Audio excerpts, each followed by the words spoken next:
Well, that was a flop. Hi everyone, I'm Nikki and welcome back to my channel. In today's video, we are going to be talking about how we're not doing the 1,000 hours outside challenge. Yep, it's 3 weeks into the year and we are already pivoting. And you know what? That's okay. So what's the plan? Well, I did a little more research and we are going to try the 365 outside challenge.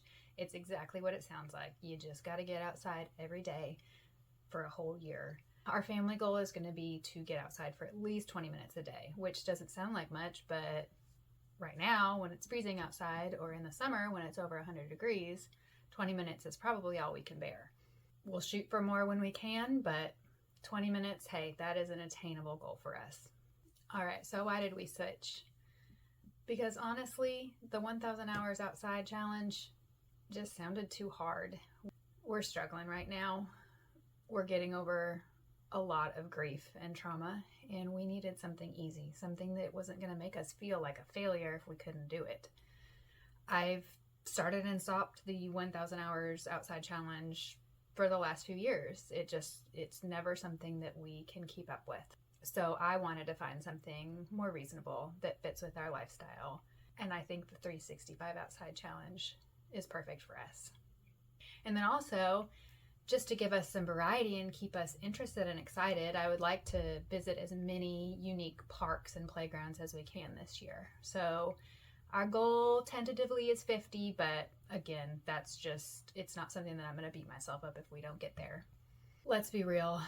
When even the most basic life functions feel monumental, 1,000 hours is just a huge, huge wall to climb.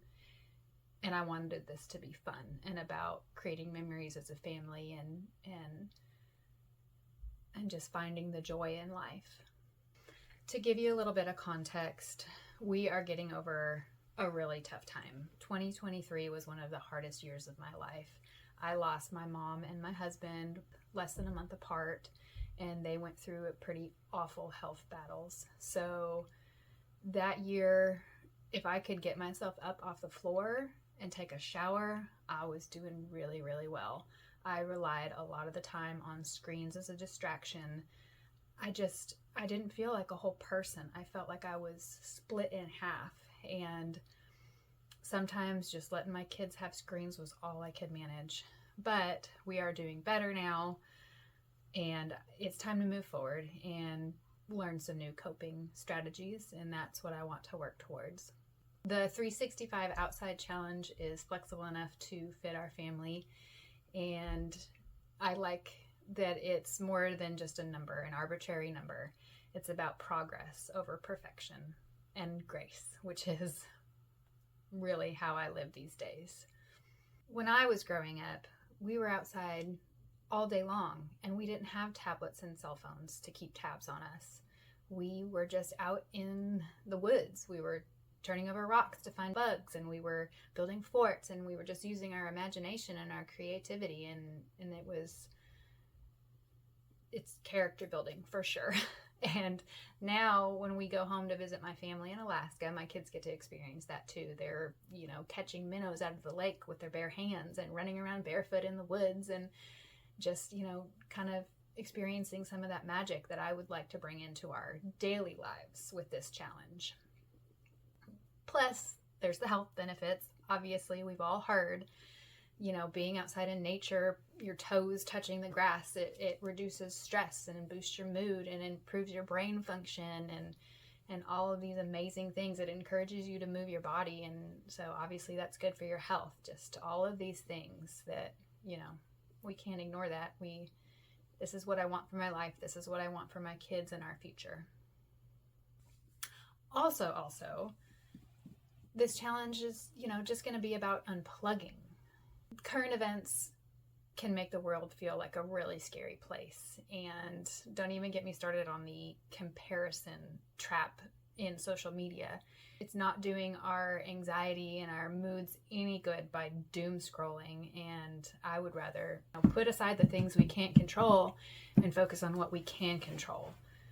And being here and present with my family and spending time outside in nature and just remembering to slow down and be grateful is what it's all about.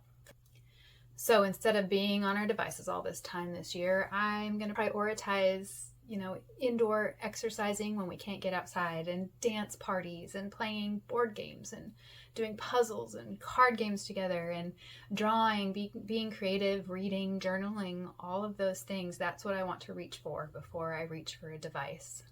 To add a fun tracking element to it, I created a simple chart on Canva. It has the months across the top, the dates down the side, and circles to fill in. If we did get our 20 minutes outside that day, all we have to do is color in a circle.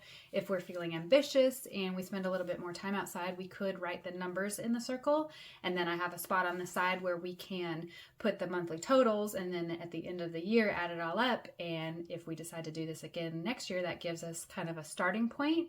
I intentionally kept this simple. This is why I went with the 365 outside challenge, because it sounded difficult to have a chart to fill up where you have to add up your 10 minutes outside this day and your 37 minutes outside the next day. And I just wanted it to be easy, simple, fun, something we can keep up with even on days when we have zero motivation.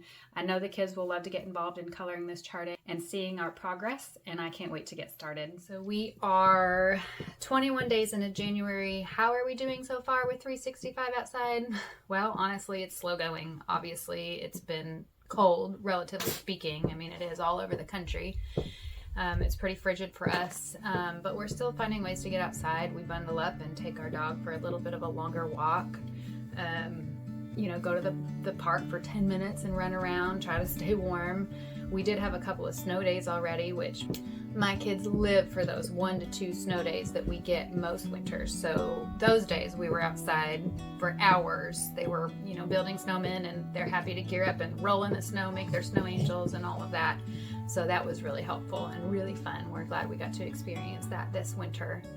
Okay, so I have a little time before I pick the kids up from school, and I thought instead of sitting in the pickup line waiting for them, I would park and get some steps outside, because we've had for the last 2 days temps just above freezing, and it's a good opportunity to get outside. So I'll walk for a little bit, and when the kids get out of school, there is a really cute park right next to the school, a playground that might be able to convince them to go play on for 20 minutes, and that'll be a good way to get our outside time today. Let's see how this goes.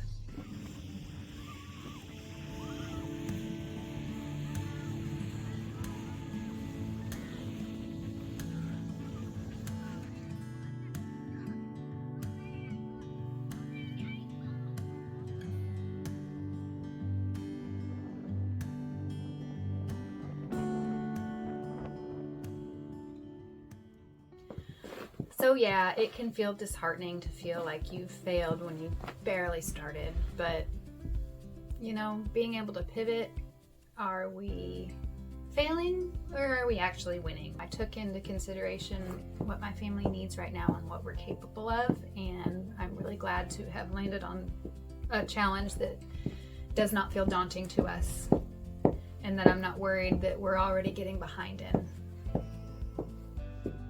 Piper just had to be in the video, didn't you? Well guys, we're really glad you're here, and if content like this resonates with you, then hit like and subscribe to follow our 365 outside journey. We'd love to hear in the comments below what you do to get outside or ways you unplug and unwind. Thanks for being here, and I hope to catch you in the next video. Bye!